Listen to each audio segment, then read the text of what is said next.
Hi friends, Assalamu alaikum. Welcome to Zuha Kitchen. இன்றைக்கி நம்ம Zuha Kitchenல ஒரு கேக் ரெசிபி தான் பார்க்க போகிறோம். வெண்ணிலா கேக். இதில் வந்து நம்ம முட்டையெல்லாம் எதுவுமே யூஸ் பண்ணாமல் வெறும் தயிரை வச்சு இந்த கேக்கை எப்படி சூப்பராக ஃப்ளஃபியாக சாஃப்டாக செய்கிறதுன்ட்டு இந்த வீடியோவில் நான் உங்களுக்கு செஞ்சு காமிக்க போகிறேன். கேக்கோட எண்ட் ரிசல்ட் பார்த்திங்கன்னா ரொம்ப சூப்பராக இருந்துச்சு. அதுக்கு முன்னாடி நம்ம கிச்சனை ஃபஸ்ட் டைம் பார்க்குறவங்க மறக்காமல் சப்ஸ்கிரைப் பண்ணிவிடுங்க. பக்கத்தில் இருக்க பெல் ஐக்கனையும் கிளிக் பண்ணிவிடுங்க. இப்போ வாங்க இது எப்படி செய்கிறதுன்னு பார்க்கலாம்.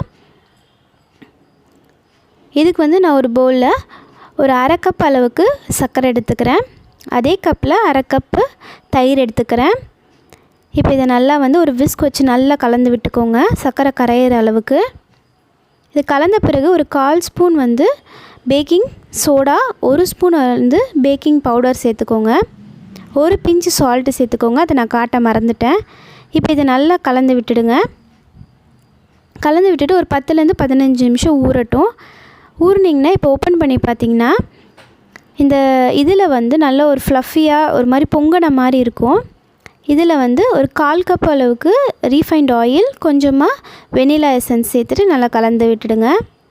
நம்ம அந்த ஊற வைக்கிறது எதுக்குன்னா அந்த ஒரு மாதிரி ஒரு பொங்கனாப்பில் கிடைக்கும் நமக்கு. நீங்கள் பார்த்திங்கன்னா தெரியும், அதை பீட் பண்ணுறப்பவே நல்ல ஒரு பொங்கன ஃபீல் கிடைக்கும், மாவு பொங்கின மாதிரி. அதுதான் வந்து தயிரில் வந்து பேக்கிங் பவுடர் ஆட் பண்ணால் நல்லா வந்து ஃப்ளஃபியாக இருக்கும். இப்போ வந்து ஒரு ஜல்லடை வச்சு 1 கப் மைதா மாவு எடுத்துக்க, அதை நல்லா வந்து ஜலிச்சு உள்ளே போட்டுக்கலாம்.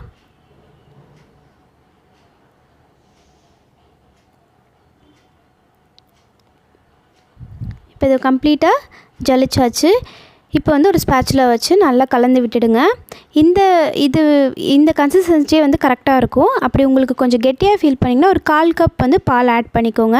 இந்த அளவுக்கு இருக்கிற மாதிரி பார்த்துக்கோங்க. அப்போ தான் கேக் வந்து கரெக்டான இதாக இருக்கும் பேட்டரு. இப்போ வந்து கேக் குக் பண்ணுற அந்த பாத்திரத்தில் வந்து எண்ணெய் தடவி மாவு டஸ்ட் பண்ணி வச்சுருக்கேன். இப்போ நம்மளுடைய பேட்டரை உள்ளே சேர்த்துடலாம்.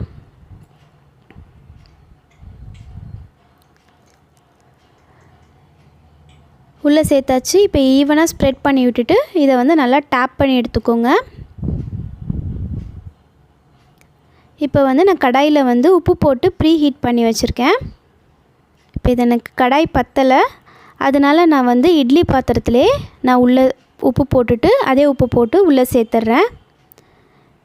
இதை வந்து நல்லா டைட்டாக க்ளோஸ் பண்ணி ஒரு 30 to 40 மினிட்ஸ் நல்லா பேக் பண்ணி எடுத்துடலாம். அதுக்குள்ளே க்ரீம் வந்து நான் வந்து நல்லா பிளெண்டர் வச்சு பிளெண்ட் பண்ணிட்டேன். அந்த ஸ்டிஃப் பீக் வர வரைக்கும் பிளெண்ட் பண்ணி எடுத்துக்கிட்டேன். Fresh cream, whipping cream use பண்ணியிருக்கேன். இதில் வந்து ஒரு 1/4 வாசி எடுத்து நான் வந்து கலர் சேர்த்துக்கிறேன். மேங்கோ ஃப்ளேவர் சேர்த்து மிக்ஸ் பண்ணிக்கிறேன். உங்களுக்கு எந்த ஃப்ளேவரும் வேணாட்டி நீங்கள் ப்ளெயினாக ஒயிட்டாகவே விட்டுடலாம். இப்போ இதை நல்லா மிக்ஸ் பண்ணியாச்சு. இப்போ வந்து ஒரு பைப்பிங் பேக்கில் நம்ம வந்து ரெடி பண்ணி வச்சுருக்க அந்த மேங்கோ ஃப்ளேவர் க்ரீமை வந்து உள்ளே சேர்த்துடலாம். ஒரு கிளாஸில் இந்த பைப்பிங் பேக் போட்டுட்டு நீங்கள் உள்ளே சேர்க்கையில் வந்து உங்களுக்கு ஈஸியாக இருக்கும்.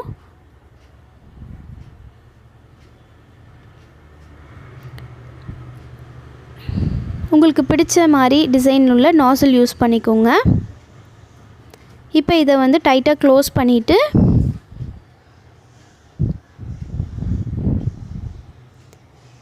நான் இந்த நாசில் யூஸ் பண்ணியிருக்கேன்.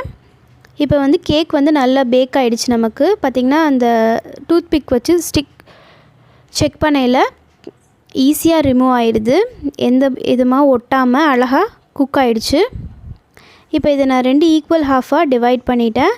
கேக் பார்த்திங்கன்னா அவ்வளோ சாஃப்டாக ரொம்ப ஃப்ளஃபியாக இருக்குங்க. அந்த பேக்கரியில் செஞ்ச மாதிரியே இருக்குது. இதில் வந்து சுகர் சிரப் ஆட் பண்ணிக்கலாம். நான் வந்து அரை கப் சர்க்கரையில் வந்து 1 கப் தண்ணி ஊற்றி நல்லா கொதிக்க வச்சு எடுத்துருக்கேன். அதை உள்ளே சேர்த்துட்டு நம்ம ரெடி பண்ணி வச்சுருக்க அந்த க்ரீமை சேர்த்துடலாம். இதை கொஞ்சம் கொஞ்சமாக சேர்த்துட்டு மேலே இருக்க லேயரையும் வச்சிடலாம். இப்போ மேலேயும் வந்து க்ரீம் வச்சிடலாம். இப்போ எல்லாமே கம்ப்ளீட் ஆகிடுச்சு. ஃபுல்லாக க்ரீம் வச்சு ஃபில் பண்ணியாச்சு. இப்போ இதை டெக்கரேட் பண்ணிடலாம். நம்ம ரெடி பண்ணி வச்சுருக்க அந்த பைப்பிங் பேக்கில் எல்லோ கலர் க்ரீமையும் வச்சு டெக்கரேட் பண்ணிவிடுங்க. உங்களுக்கு பிடிச்ச டிசைனில் டெக்கரேட் பண்ணிவிடுங்க. இப்போ இது இன்னும் கொஞ்சம் கார்னிஷ் பண்ணுறதுக்காக டெய்ரி மில்க் சாக்லேட்டை வந்து கிரேட் பண்ணி எடுத்துருக்கேன் ஃப்ரீசரில் வச்சு. அதை லைட்டாக ஸ்ப்ரிங்கிள் பண்ணிவிடுங்க.